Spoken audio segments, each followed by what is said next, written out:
Welcome back to the channel, friends. It's late, the house is quiet, the world outside your window feels too still. Tonight, we're diving into 3 stories that crawl under your skin and stay there. These aren't just tales, they're the kind that make you question what's real when the lights go out. If you're listening in the dark, alone, maybe check your locks, maybe look behind you, because sometimes the horror isn't out there, it's already inside. Let's begin with the first story.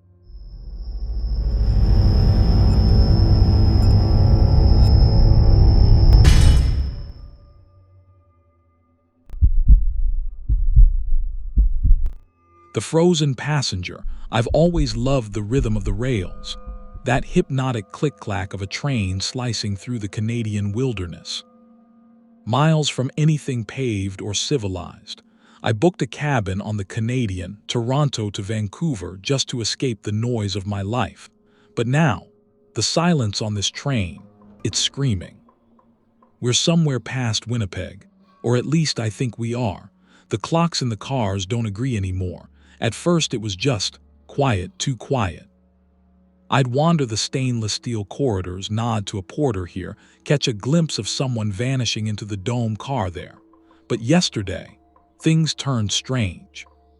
I went to the dining car for dinner. The steward's skin, like old parchment, sat me at a table with heavy silver. I tried small talk about the delay near Sioux Lookout. "We've been stopped for a while, haven't we?" He didn't look up, just set down a glass of water, tiny shards of gray ice floating inside. "The tracks are clear. For those who know where they're going, Mr. Mayor."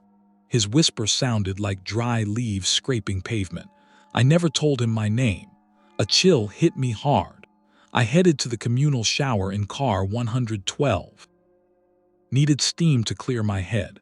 The in-use sign was lit. I waited from behind the door, splashing, slow, rhythmic, like heavy boots in a deep puddle. Then, a voice, low, rattling, vibrating in my chest. "Have you seen Thomas?" I froze. "Thomas? I don't know any Thomas. He's so cold." The voice drifted out, followed by wet slaps against metal.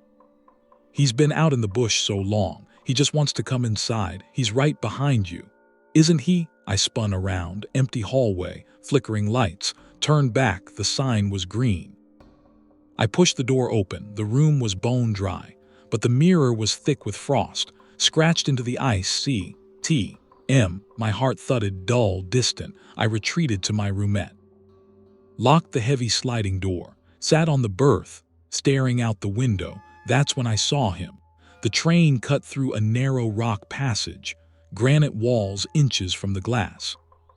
On a ledge too small for any human, a figure in a long midnight black coat, hood low, hands blue-gray, cracked like old porcelain. He wasn't reaching for the train, he was reaching for me. Every signal light we passed, there he was, sometimes 50 yards back in the trees, sometimes pressed right against the glass, patient, a predator who knows the prey is already caught.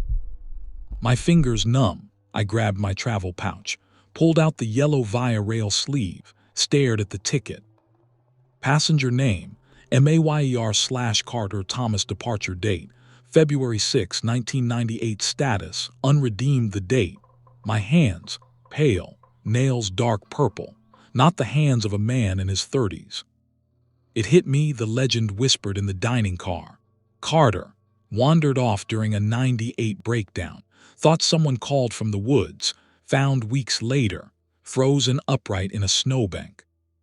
A perfect ice sculpture. I looked back at the window. The hooded figure wasn't outside anymore. He was in the reflection, right behind my shoulder, not a monster, the conductor. Waiting 28 years for me to check my ticket. The train slows now. No station, just endless white silence. Pines. Thomas. His hand rests on my shoulder. The first real feeling in decades. Not cold, just final. It's time to change trains. End with a long pause. Faint train whistle fading.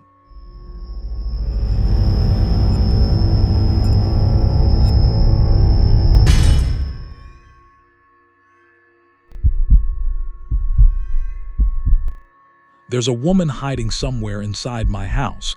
I could tell Kate had something weighing on her. She was distracted. Eyes locked on the corridor doorway, nodding absently as wine glasses got topped up. Everyone else laughed and talked around the dining table. But I noticed, under the table. I squeezed her hand. She jumped. Turned to me confused. I nodded toward the kitchen. "Honey, help me grab more snacks." She glanced at the corridor again, then nodded. We slipped out.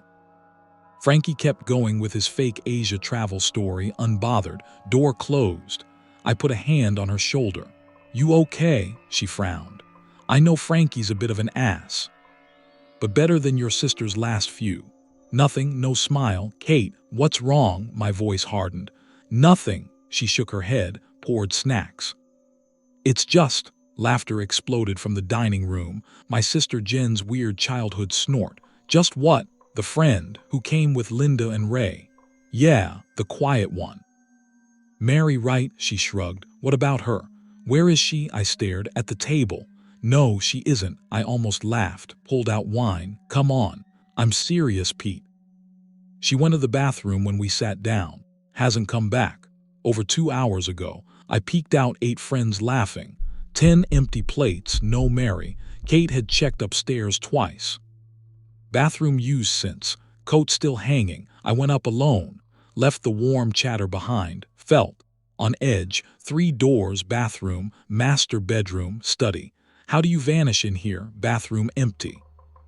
Bleach smell from Kate's pre-party clean. Then, scratches on the door frame. "Come find me." Chill ran through me. Study, blue computer glow, shadows long and wrong, empty. Monitor, tiny pixels burned in. Look closer, phone buzzed. "Kate, how's it going?" "Fine."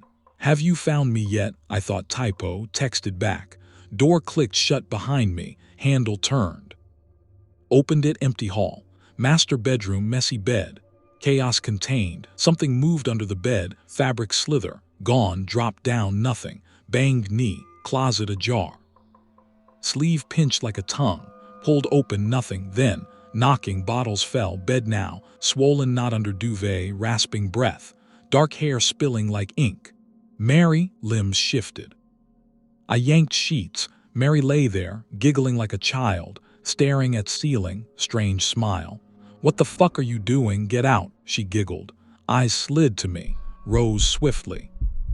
Backed out, stairs groaned. Front door slammed, later. Her coat gone, I rejoined. Laughed off jokes. Kate smiled, relieved. Evening flowed. Linda and Ray last to leave.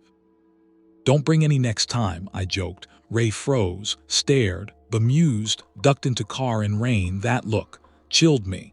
Why was Mary here? Kate went for a bath. Water running. Kitchen. Card on counter, addressed to me. Opened, folded note. Words hit like ice. "Kate, only water." I ran upstairs. Bathroom door. Steam pouring, opened it. Tub overflowing, hot haze. Wet tiles. "Kate." Nowhere. Whisper, "So, who was in our house?"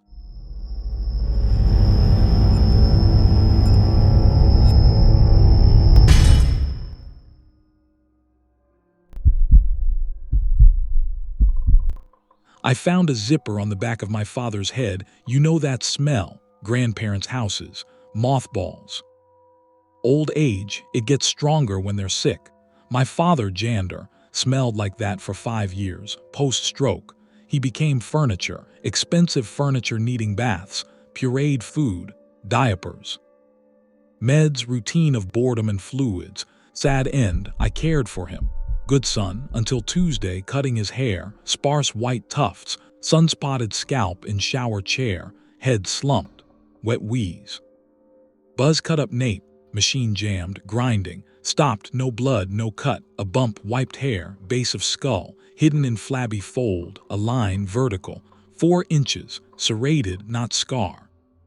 Tiny teeth, keratin, skin colored, interlocked organic zipper top, small pull tab, bone spur, teardrop, father moaned, finished with scissors, avoided neck, hands shook, not fear.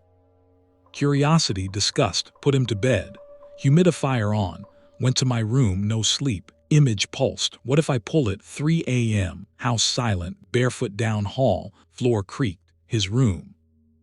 Overripe papaya smell, thick on stomach. Nape exposed in moonlight, sat on bed, touched nape, cold, dry, tab warm, held it, pulled lightly, wet suction, like tape from wet surface. Skin opened, no blood, loose, like coat, dark moist cavity, shiny new skin, pink, wrinkle-free, mucus-covered, pulled firm, down back, outer skin split, flabby, spotted, separated. No organs, no ribs inside, fetal curl, impossible compact. Another man, smooth skin, strong shoulders, black hair slick with mucus. My father, 1975 photos, age 30, sleeping, old body. Worn packaging, hazmat suit, degrading. While original preserved, he moved, fluid, muscular, turned head, eyes opened, clear brown, focused, smiled, perfect teeth. Bruno, voice strong. Muffled, wet, childhood voice. Dad, what is this? Tight, arm trapped, clothes shrank or I grew, help me take it off. Rotten, used too long, squirmed. Old shell thrashed. Grotesque, impossible, dementia, can't walk. Shell has dementia, I'm intact. Waited for you to find clasp, took long enough. Almost suffocated. Tore more, exposed hips, naked.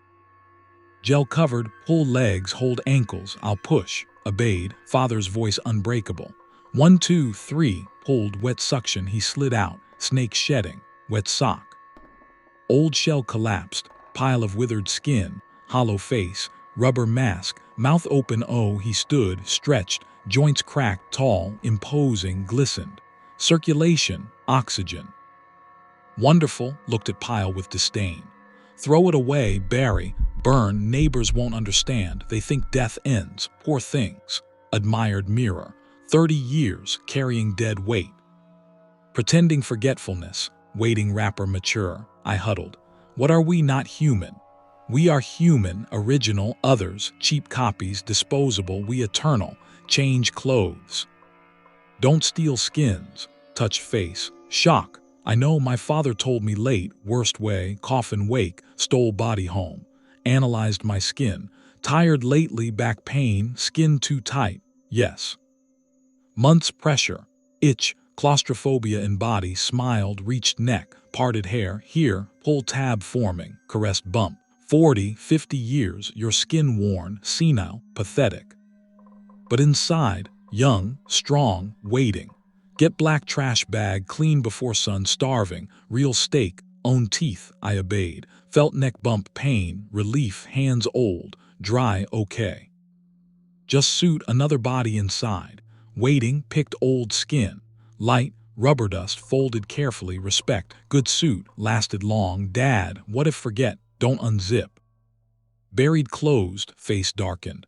Ancient terror. Hell real, sun wakened box, 6 feet under, trapped dead body, tight, no air, scream eternal, no mouth, shuddered. Why children? Educate well, not love, necessity. Someone must know, pull tab, find on own. He push-ups, naked counting tomorrow. Teach nephew haircut. Start early.